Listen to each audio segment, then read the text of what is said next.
Welcome back to our channel, where we explore the latest updates and untold stories surrounding Catherine, Princess of Wales, and her royal family.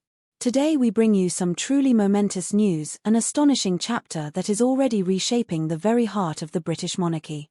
In a move that has stunned insiders and delighted countless supporters, King Charles has made a decision so profound that it sent quiet shockwaves through the palace corridors. He has chosen to transfer the bulk of his most valuable property holdings, assets valued at over $1 billion, from the duchy to none other than Catherine, in a gesture both deeply personal and strategically visionary. Sources close to the palace reveal that this extraordinary transfer comes as part of what many now call King Charles's post-recovery plan, a deliberate attempt to secure the future of the monarchy by entrusting its stability to those he believes are best equipped to uphold its legacy and adapt to the challenges of a modern world. It's a gesture that reportedly even surprised Queen Camilla, highlighting just how significant and unexpected this development truly is.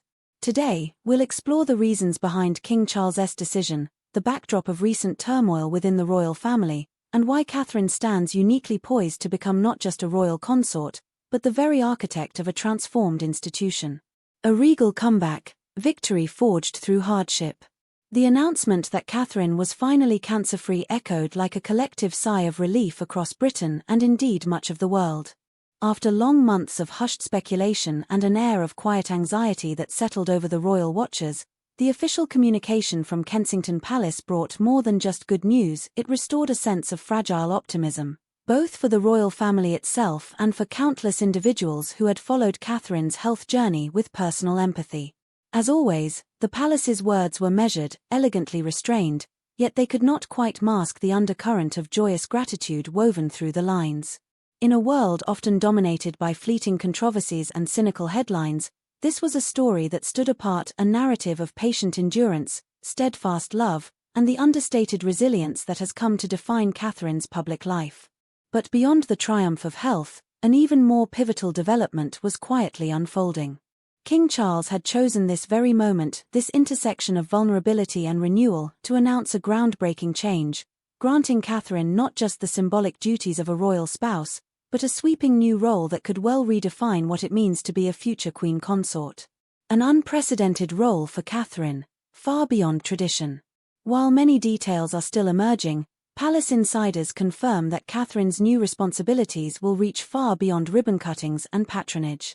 Early reports suggest she may soon oversee the strategic financial management of the Duchy of Cornwall, a sprawling portfolio of properties and investments worth well over $1 billion, long regarded as the cornerstone of the monarchy's private funding. Even more remarkably, she is said to be stepping into a leadership role in modernizing the monarchy's human resources strategy, focusing on issues such as workforce well-being, diversity, and mental health, areas historically outside the purview of royal consorts. It is a move that has been described by many as both bold and historic. Traditionally, royal spouses, however beloved or popular, were largely confined to ceremonial appearances and charitable initiatives. Catherine's new role decisively breaks from that mold. It signals King Charles's commitment to a forward-looking monarchy, one that merges centuries-old tradition with the demands of a contemporary institution that must answer to public expectation, transparency, and evolving societal values. For Catherine, it's more than just a personal victory after a period of profound struggle. It is a chance to shape, from within, the very institution she has so loyally served, bringing her grace, intellect, and compassionate vision to bear on matters that will influence the monarchy for generations. The hard road to this pivotal moment, Catherine's forthright disclosure. None of this transformation would be possible without first understanding the extraordinary path Catherine has walked to reach this point. When she first revealed her cancer diagnosis in early 2024, the announcement reverberated across the nation. Here was a princess whose calm composure and unwavering sense of duty had long stood as a pillar of stability within the royal family, now candidly admitting to a deeply personal battle. In a touching video released by Kensington Palace, Catherine spoke directly to the public, her voice steady but edged with emotion. "This is not the future I envisioned for myself," she admitted, her words stark in their honesty. "But I have always believed that one should meet life's challenges with honesty and resilience. That is what I intend to do now." It was a moment that transcended monarchy. Millions watched, moved by her resolve, struck by her prioritization of her children, Prince George, Princess Charlotte, and little Prince Louis above all else. "They deserve a mother who is present, resilient, and fighting for them," she said simply. In those few sentences, Catherine dismantled the traditional royal wall of stoicism, offering instead a portrait of profound humanity, recovery, resilience, and quiet family strength. In the difficult weeks that followed, Catherine withdrew from the public stage to focus on her recovery. Her absence at iconic events such as Trooping the Colour was keenly felt. Yet even then, she found ways to send quiet messages of encouragement to others facing similar battles, lending her voice to support cancer patients and their families. A spontaneous visit to a children's ward, described by staff as quietly luminous, demonstrated her undiminished commitment to uplifting others, even while shouldering her own burdens. Prince William remained her unshakable companion throughout, determined to preserve the safe, loving environment of their home amidst mounting public curiosity. King Charles, grappling with his own health trials, also drew closer to Catherine during this period, the shared experience of illness forging an unspoken bond of mutual understanding. By early 2025, subtle but unmistakable signs of Catherine's progress emerged. Then, in June, came the joyous declaration that she was cancer-free. It was not merely a medical triumph, it was the culmination of a journey that showcased Catherine's extraordinary grace under pressure. She had confronted life's cruelest uncertainties with unwavering dignity, emerging not just a survivor, but a beacon of new, hard-won strength. Handling rumor with quiet power, a testament to character. Yet even triumph was not free from trial. Just days after the announcement, gossip erupted over her sudden absence from a Buckingham Palace garden party, an event she skipped to attend a school play for Prince Louis. Within hours, headlines blared reckless speculation about a cancer relapse. Social media teemed with lurid theories. But reality was far simpler and far more profound. Catherine chose her son. Sitting quietly among other parents in jeans and a simple top, she beamed as Louis performed in The Lion King. A family friend later described it as an evening about love, not spectacle. She wanted to be there purely as mum. When Kensington Palace finally intervened with a rare, sharply worded statement, it condemned the rumors as entirely false and profoundly irresponsible. Prince William, typically composed, showed uncharacteristic steel, publicly branding the speculation not just incorrect but malicious. Through it all, the public rallied. Social media pivoted to support, with the hashtag #KateStrong trending across platforms.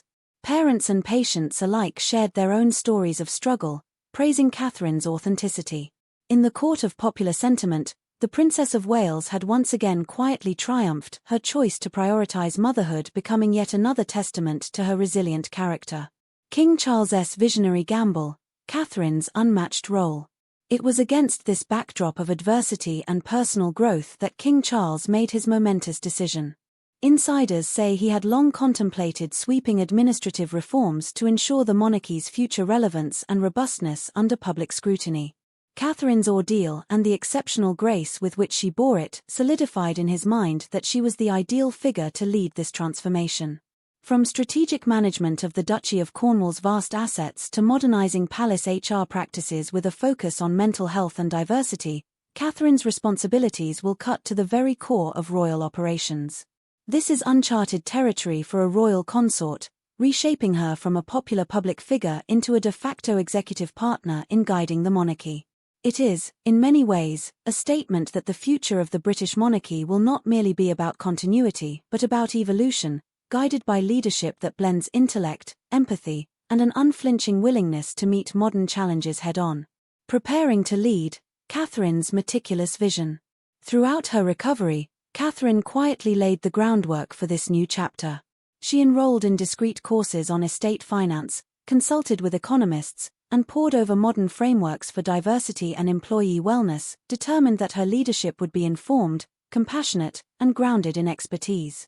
Palace staff describe her style as uniquely balanced, equally adept at analyzing spreadsheets and checking on the personal well-being of staff.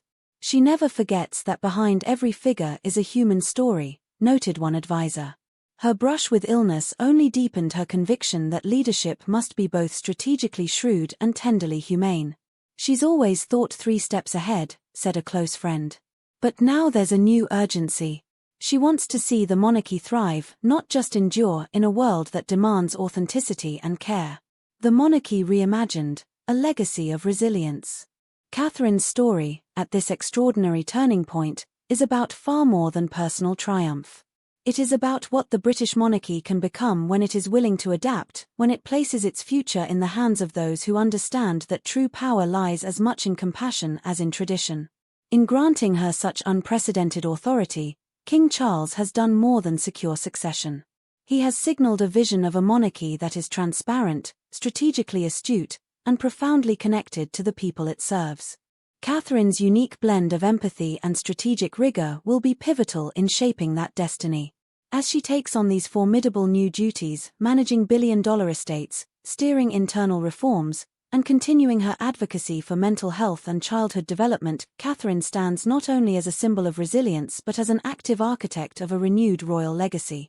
Thank you so much for watching. We'd love to hear your thoughts on this remarkable evolution. What do you think of Catherine's unprecedented role? Does this bold step by King Charles signal the beginning of a more modern, human-centered monarchy? Share your reflections in the comments below. And if you found this story as inspiring and thought-provoking as we did, please like this video, subscribe to our channel for more deep royal insights, and join us again soon. Until next time, take care and goodbye for now. ChatGPT